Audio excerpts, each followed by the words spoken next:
Pag-usapan natin ngayon ang magkaibang paninindigan ni Senator Coco Pimentel at Senator Amy Marcos tungkol sa impeachment ni VP Inday Sara. Unahin natin si Senator Pimentel.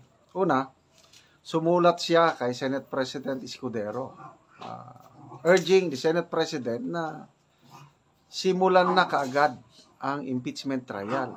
Huwag nang hintayin ng June 2 or July 22 ba yan? Dahil sabi niya, nakalagay doon sa Constitution is forthwith, immediately, as soon as possible. Tapos, ito, may dagdag siyang payag sa interview sa media. Sabi niya, Pimentel pa ito isang tabi ang kampanya. I-priority ang impeachment. That's part of the job description of senators. Ang dami naming time. Pwede nang mag-start sa March. Ang aking logical conclusion, pwedeng gawin yan ng Senado ng mag-isa. Okay, so yan po ang paninindigan ni Senator Pimentel. Kanina may nag-text sa akin na isa kong subscriber. Sabi niya, General, naiinis ako kay Coco Pimentel sa kanyang galawan. Gustong pinapamadali ang impeachment trial ni VP. May saltik din sa utak si Coco. Di ba? Taga Cagayan de Oro po siya. So, sinagot ko nga, yes, taga Cagayan de Oro. Doon siya na panganak, lumaki. But ngayon, ang residence niya ata is Marikina. Kasi, I'm not sure kung natuloy, Noong una nabasa ko sa article na tatakbo siyang kongresista sa isang siyudad sa Metro Manila. I don't know kung saan ba. So, punta naman tayo kay Senator Amy Marcos. Ano ang kanyang paninindigan sa impeachment? Ito, may napanood ako sa Facebook Reel sa loobin ni Senator Amy tungkol sa hidwaan ng Marcos Duterte at nung tinanong siya tungkol sa impeachment, yon, nagpahayag siya. Masama talaga ang nangyayari sa ating bansa, parang biniyak. Yung turo ng tatay ko na isang bansa, isang diwa ay na isang tabi. Kaya nakakalungkot dahil parang nahati ang ating bansa, ang Luzon nasa isang panig, ang Visayas Mindanao nasa kabilang panig. Parang lumalawak ang hidwaan. Ayoko ng ganun. Sana nagkakaisa tayong Pilipino. Sabi niyo, hindi kayo sumasang-ayon sa lahat ng sinasabi sa entablado. Ma'am, si Pangulo kasi mismo yung medyo strongly worded yung mga speeches and usually against sa kabilang panig. Yun ba yung inaayawan niyo or hindi niyo inaagrihan? Siguro may dahilan siya kung bakit ganun yung salita niya. Isa na lang, impeachment po. Sumulat si Senator Coco ngayon kay SP Cheese na parang kung pwedeng no delays with the trial. Ay, ganun ba? Opo, no delay. Ito na.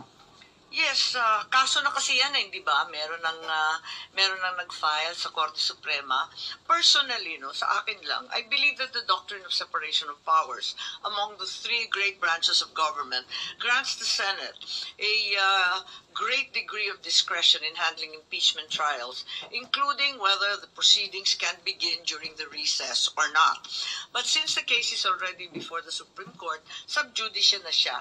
At syempre, igagalang natin anumang hatol ng ating Korte Suprema. Susunod na ako. Pero kung kayo, ma'am, better po ba yung plano ni SP Cheese na after na lang ng SONA or pagbubukas na lang ng 20th Congress, itackle tong trial proper? Yes, napag-usapan niya ng mga senador at sang-ayon ako sa posisyon ng ating Senate President. Okay. So, very clear ang paninindigan ni Senator Amy. Sang-ayon siya sa paninindigan ni Senate President Escudero at nabanggit niya, yun ang napagkasunduan ng mga senators. Nung una is tapusin ang recess, June 2 na lang, at ngayon is after na lang ng SONA sa 20th Congress na. Yun ang consensus. So, yun ang paninindigan. At sinasabi ni Senator Amy din na dahil may naisampa ng petisyon, 3 petisyon sa Supreme Court, igalang nila, hintayin nila ang desisyon ng Supreme Court. Magkaibang petisyon yung nasa Supreme Court. Ang isang petisyon, pinapaapura. Simulan kaagad. 2 petisyon, kasama na dyan yung mismo kay BP Sara, pinapahinto. Temporary restraining order. So dahil nasa Supreme Court na, natural lang na igalang muna lang ang Supreme Court. Legal processes yun. Nakakapagtaka nga si Senator Pimentel, bakit iginigit niya na pwede nang simulan? The Senate can do it alone. Ayaw nga ng Senate President At inuyunan ng nakakarami. Bakit? Nakakapagtaka. Ano kayang? Hindi ko maisip Ano kayang dahilan? Bakit? Si Senator Pimentel lang ang tanging nagpupursigi na ituloy ang impeachment. Ano sa tingin nyo? Bakit ganon ang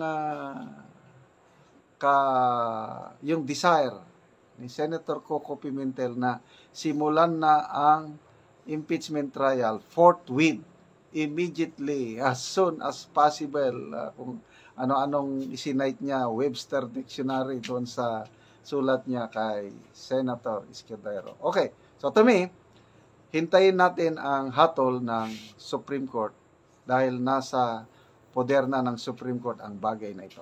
Okay, salamat mga kaibigan sa inyong palaging panonood sa ating channel.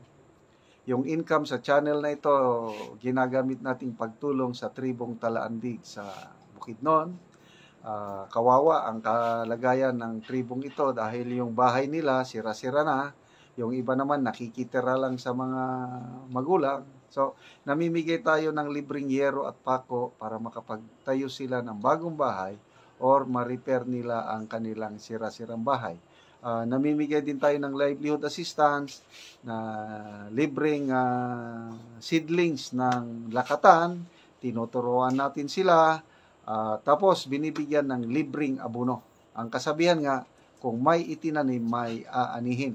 So, panoorin nyo ang video na ito, kabalikat kayo sa pagtulong sa tribo, ituloy nyo lang ang inyong panonood, lalo na yung hindi nyo pag-skip ng ads. Mauna ni siya ang sagingan ni Kuya Aki.